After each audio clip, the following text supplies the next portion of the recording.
Hello, my name is Renee Hobbs, and I am so delighted to be participating in the second annual conference called From Traditional to Digital, the International Media Research Symposium.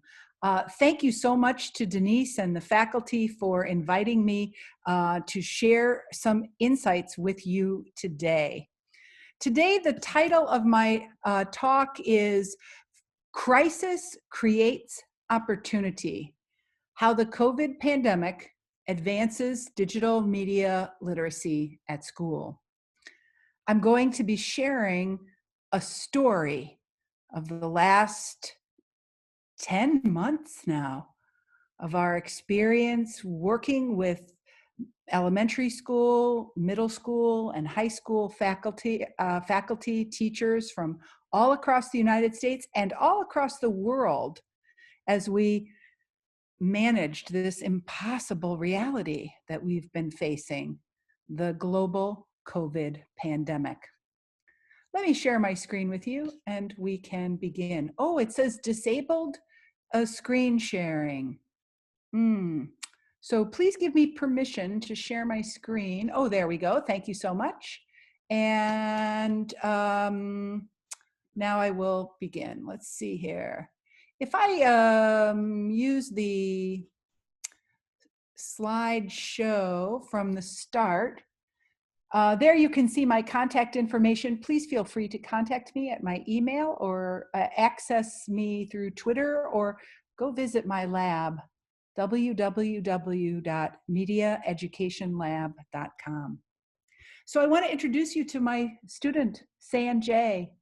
Sanjay graduated from the University of Rhode Island, and he's really the first student I've had who experienced media literacy education in elementary school, in middle school, and in high school.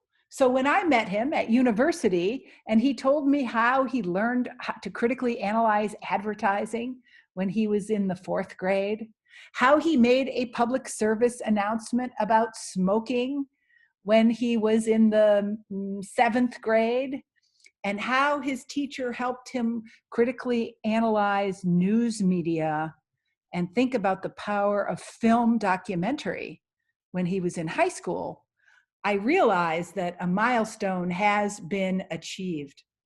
Of course, in the United States, with as big a country as we are, with 75 million children in American elementary and secondary education, we don't really know the full scope of how common or infrequently it is likely that media literacy will be taught to students. But we have some indirect evidence that about 1 in 3 college students have had some exposure to media literacy in the elementary or secondary grades. That finding is from the work of Joe Kahn, a scholar at the University of California, Riverside. And he did a large national or a representative sample of California students to generate this finding. And so here I'm showing you a picture of my students who are taking media literacy at the college level. And since I teach in a fully online context, I encounter my students only through the screen, right? As they share, as we share in a learning experience together to explore how life, work, and citizenship have been impacted by digital media, and how to critically analyze media in all its many forms. So I am really quite impressed with the work that's happening now in Europe, as the Council of Europe is developing a concept, even a bigger umbrella concept than media literacy. That concept is something they call digital citizenship, and it includes values, attitudes, skills, and knowledge and critical understanding.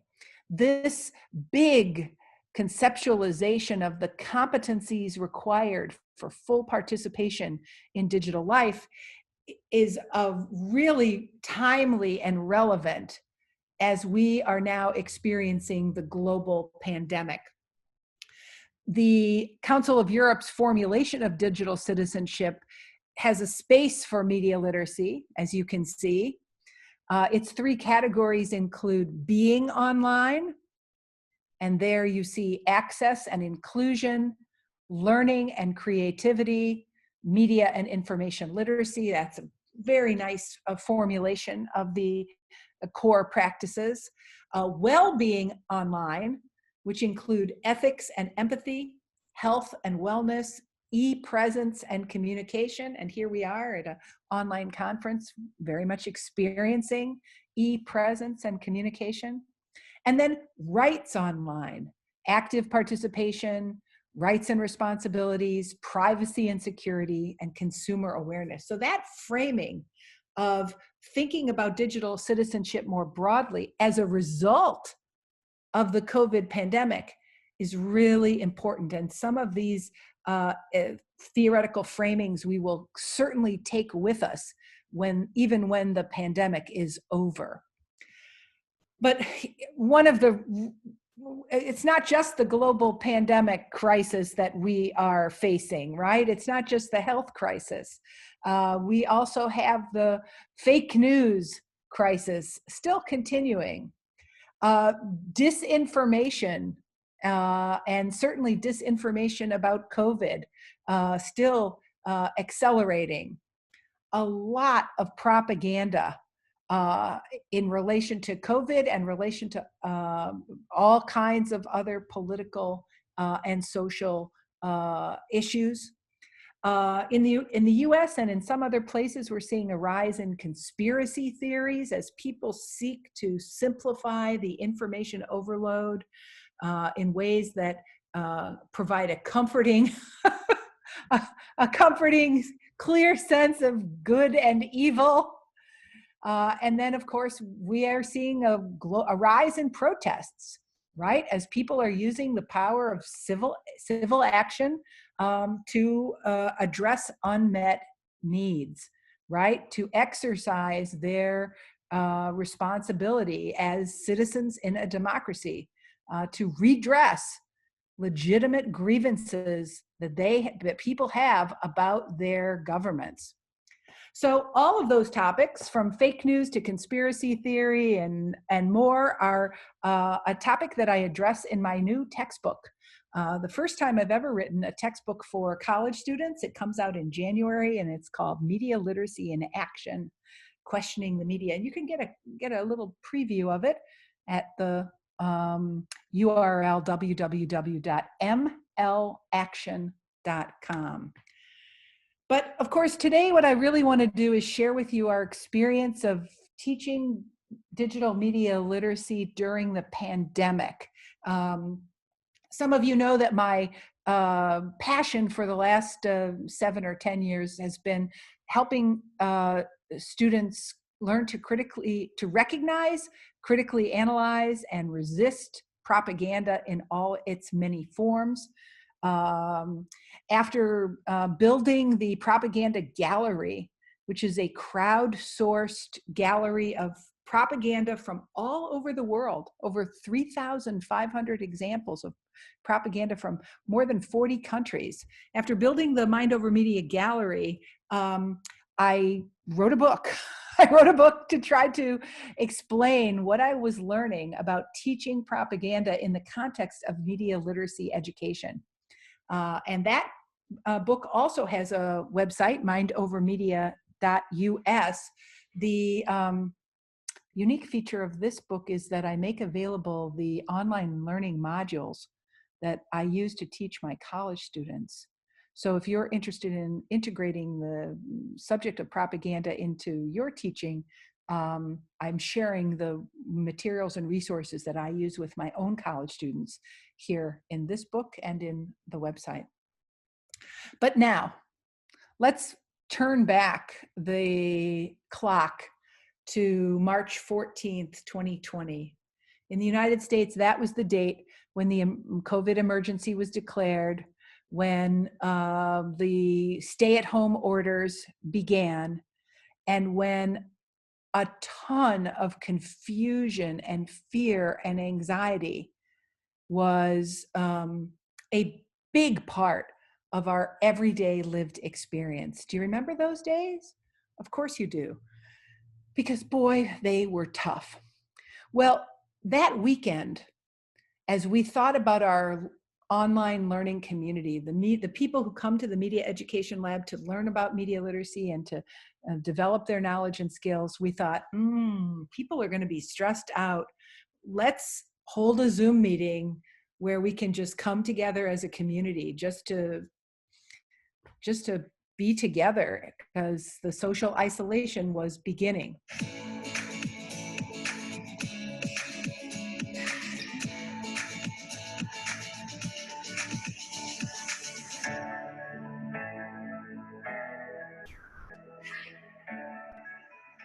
So we sent out a little gift. That's the gift we sent out. We sent it out. We put it up on Facebook. We put it on Twitter. We shared it with our 15,000 friends in our email network. And we wondered what would happen as we decided to hold a Zoom meeting that very early March. Well, 1 week turned into 2 weeks, turned into 3 weeks, turned into 10 weeks, turned into 5 months of Zoom meetings every day, Monday through Friday, for 1 hour. We held a total of 60 daily online sessions that were open to anyone who chose to join. These sessions were a combination of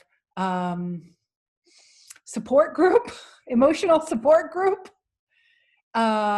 professional development and learning, and camaraderie. Let me share you a little bit about what we learned by supporting our learning community over the course of 5 months by hosting 60 Zoom meetings for educators from around the country and around the world. What teachers were most afraid of as they began to pivot into what was called in English remote emergency instruction. What scared teachers the most about it was being misunderstood. Teachers recognize that when you only have this little box of a channel and you aren't in the three-dimensional space, that miscommunication can occur. Teachers were also really worried about how they would ever manage to learn all those digital tools that would be required for remote emergency instruction. One teacher said, "The tools, I feel like I'm never going to catch up with the rapid pace of new tools to wade through and choose from. And as soon as I master one, it changes. This overwhelms me to the point that I sometimes just opt out from even trying." So teachers were aware there were a lot of digital tools, but the fact that there were so many to choose from created anxiety. And teachers also worried that they wouldn't be good enough. They worried that putting themselves out there using audio, visual, video, synchronous communication tools like you're using for this conference created a vulnerability. Teachers knew they would never be as good as a YouTuber, right? And so they were concerned they wouldn't be smart enough, they wouldn't be good enough, they wouldn't be relevant enough. But at the same time, teachers were scared about the COVID pandemic and the opportunity to move into remote learning. They also were intrigued by it. They were intrigued at the idea of becoming a co-learner alongside their students, as they would have to figure things out together. They were intrigued by the digital tool, and they realized that before the pandemic, they wouldn't have felt the sense of urgency to learn these tools, but now they see the urgency and they see the relevance, and so they are more curious to learn. And the COVID pandemic also helped teachers get more clarity to focus their instructional practices on what really matters, to cut out the fluff. Teachers said things like, now I have to take a step back and figure out what's the most important things that I want my students to know and be able to do. So in a way, the pandemic created this interesting crisis and opportunity as teachers became more open to the idea of digital learning. So over the 5 months of hosting more than 250 teachers who participated in the virtually viral Hangouts program that we offered at the Media Education Lab, we really modeled instructional practices showing how to integrate digital media literacy into an online learning experience. And over the course of the 5 months, these 4 themes became really apparent to us.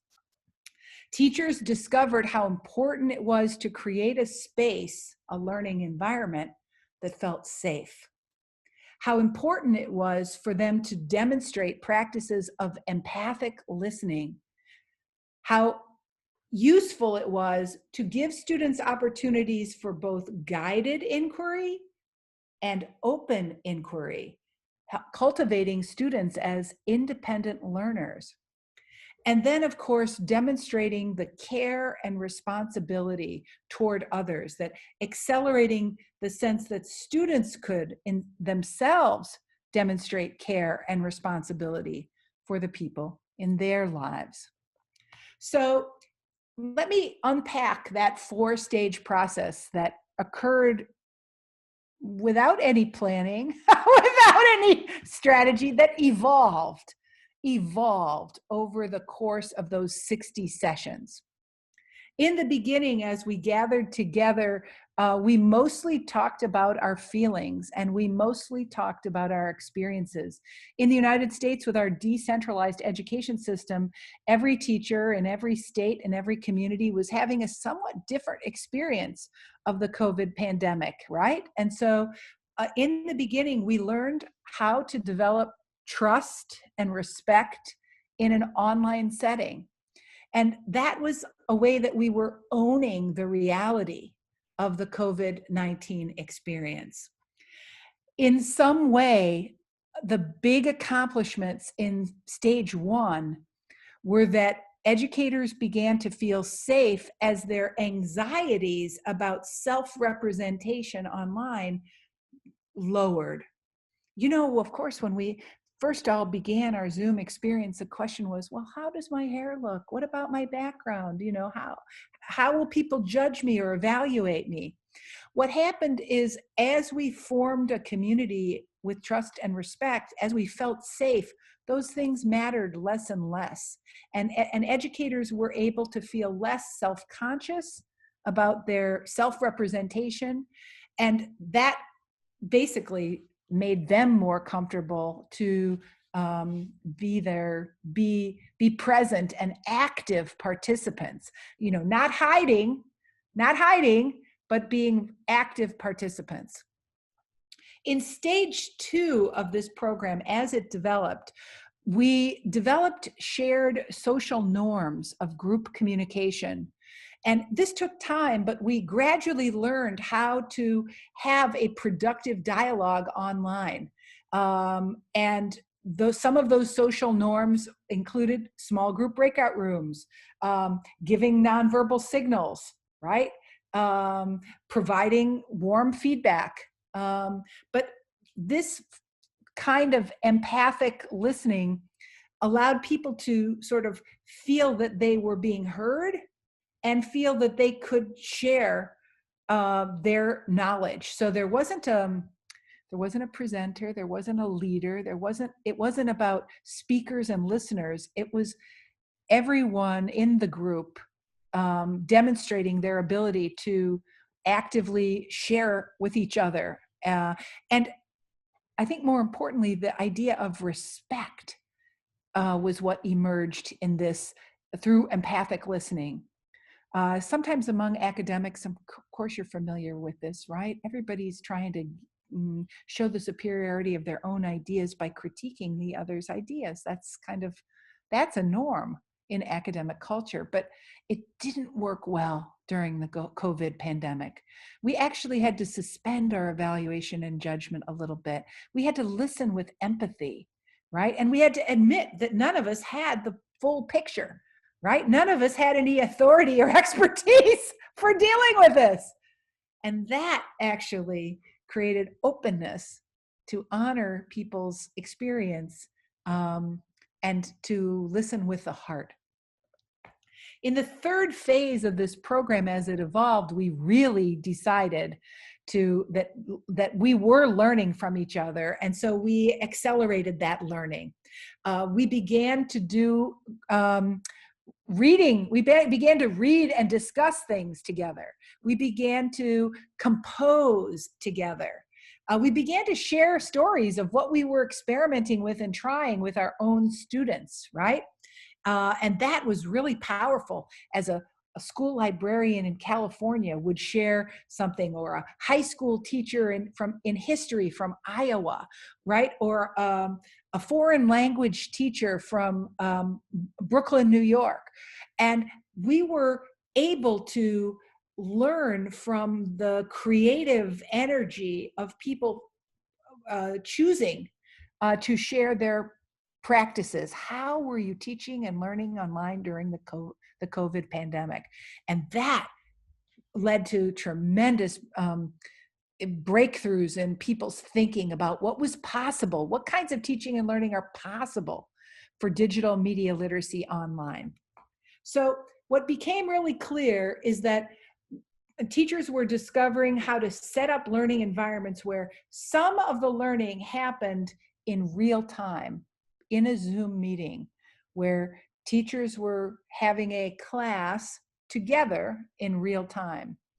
But educators also were figuring out how to engage a group of learners in what we call anytime learning, where students are not on a Zoom meeting, but they're still learning together at times of their own choice.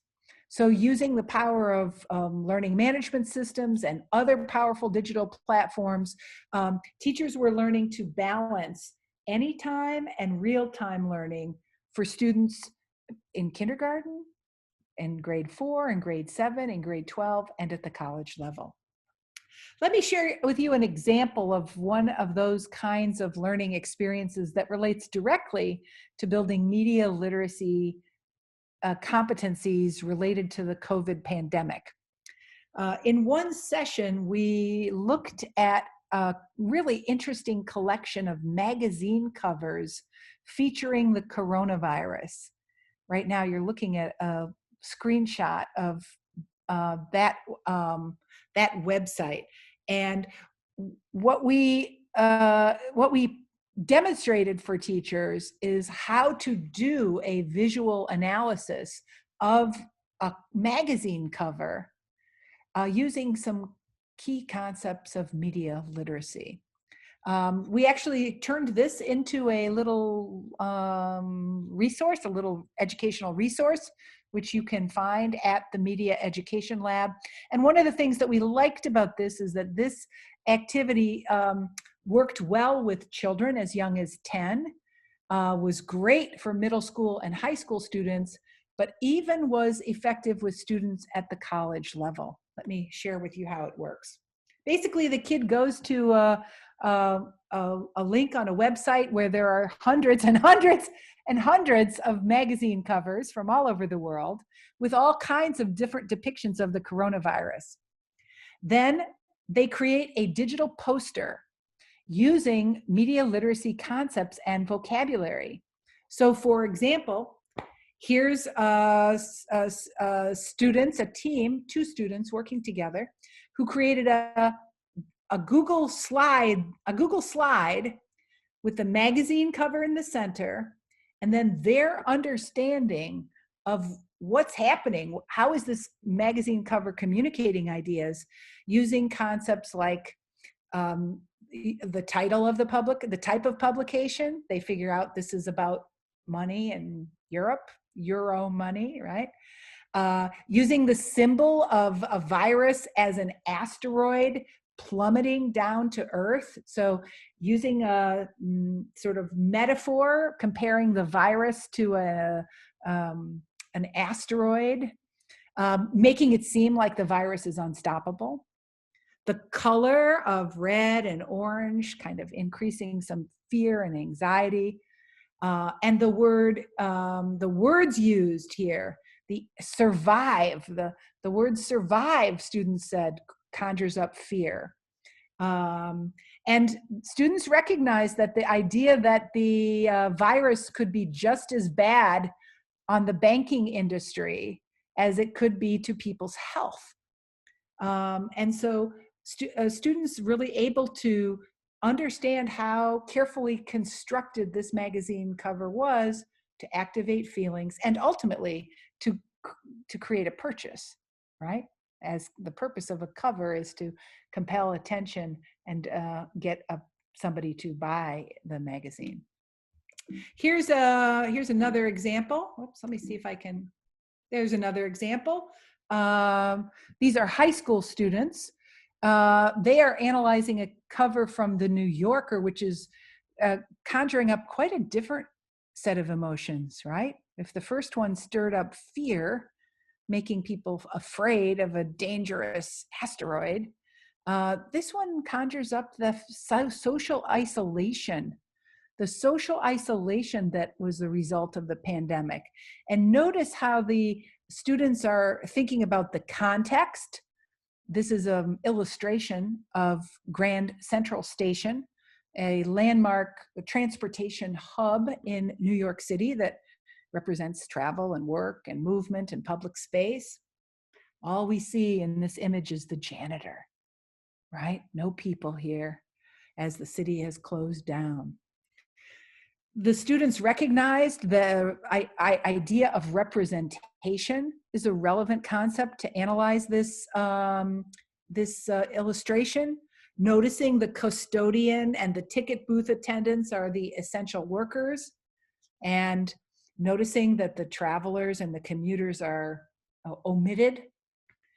The students recognize the power of that light streaming in as a way to serenely call attention to the station's emptiness. But the students also recognize that this cover raised many questions for them. For example, they said, even with the stay-at-home orders, many people still use public transportation to get to work. Is this an accurate reflection of the city? Is it an incomplete snapshot? Is it a heightened version of life at the center of the pandemic? So they wondered, how empty is the Grand Central Station? And that led them on a hunt to want to be curious about, is it really as empty as this cover makes it seem? So that was really powerful. Now, I want to show you an example of another kind of visual analysis that we did with teachers. And in this case, I'm sharing with you a recording of one of our meetings. And you're going to see how teachers are invited to critically analyze a very unfamiliar piece of propaganda, something they've never seen before. Let's take a look. Oops, hold on here.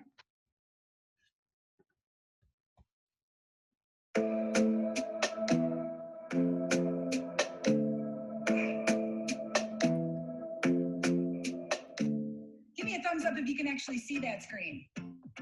Okay, it's a protocol for image analysis. And it's really just a way for us to talk.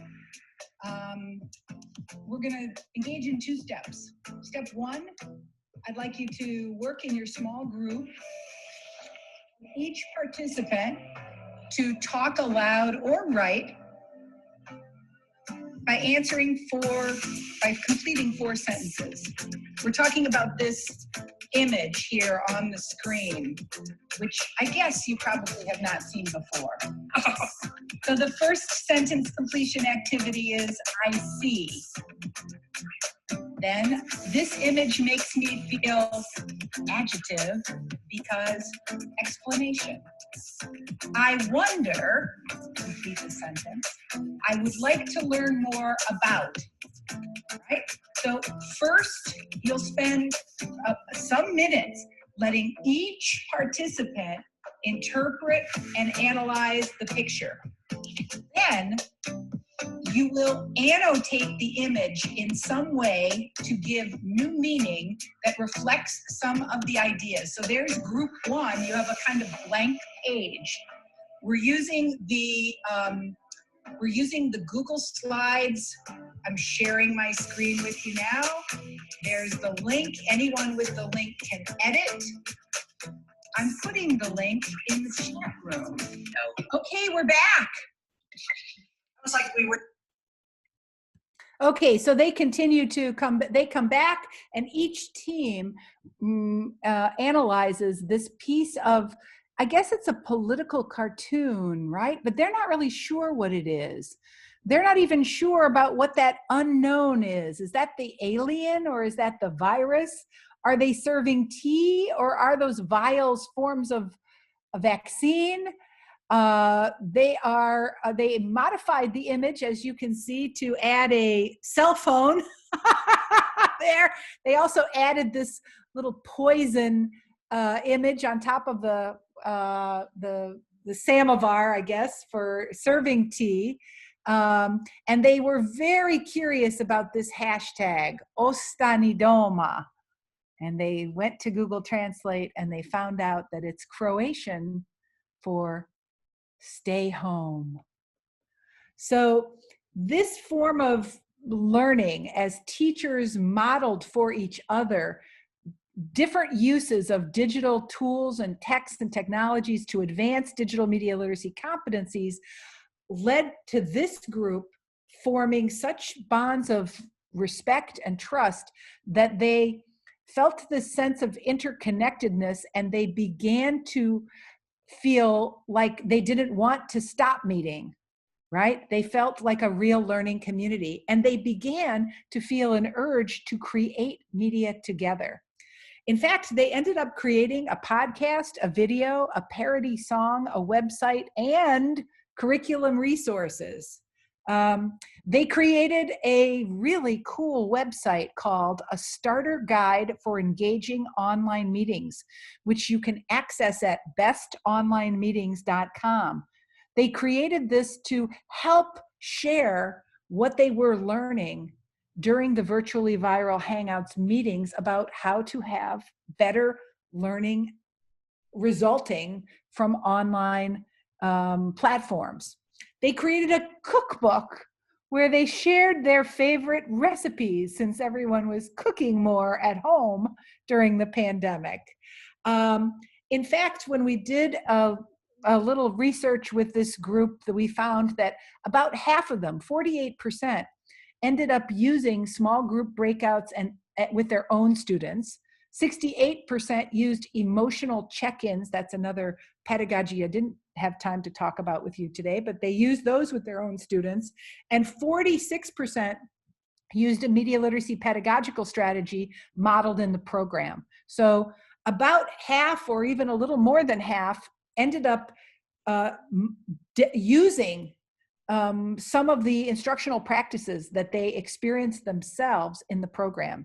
And when we were able to compare this group to a control group of people who didn't participate in the program, we could find measurable improvements in their increased confidence in self-expression, their increased familiarity with digital tools, and improved emotional coping and life satisfaction. For example, this question asked, overall, how well are you adapting to changes required for your life, job, and career during the period of coronavirus self-isolation?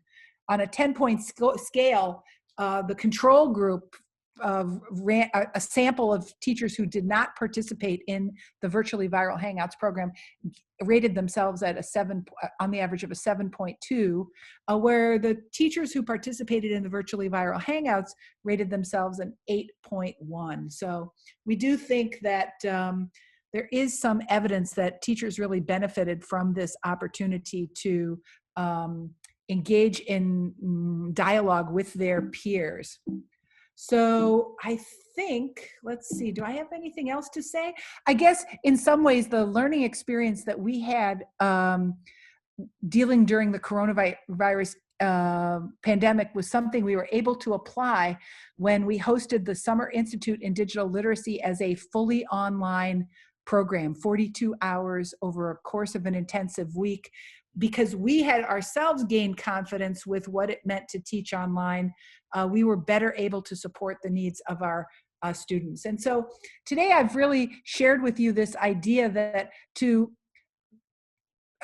apply digital media literacy competencies in a fully online context, we have to pay attention to the important precursor competencies that involve feeling safe, empathic listening, guided and open inquiry, and feelings of care and responsibility for others. You know, media literacy has often been accused of being completely cognitive, but I think this COVID pandemic has helped us understand the important interconnections between the head, the heart, and the spirit when it comes to teaching and learning media literacy.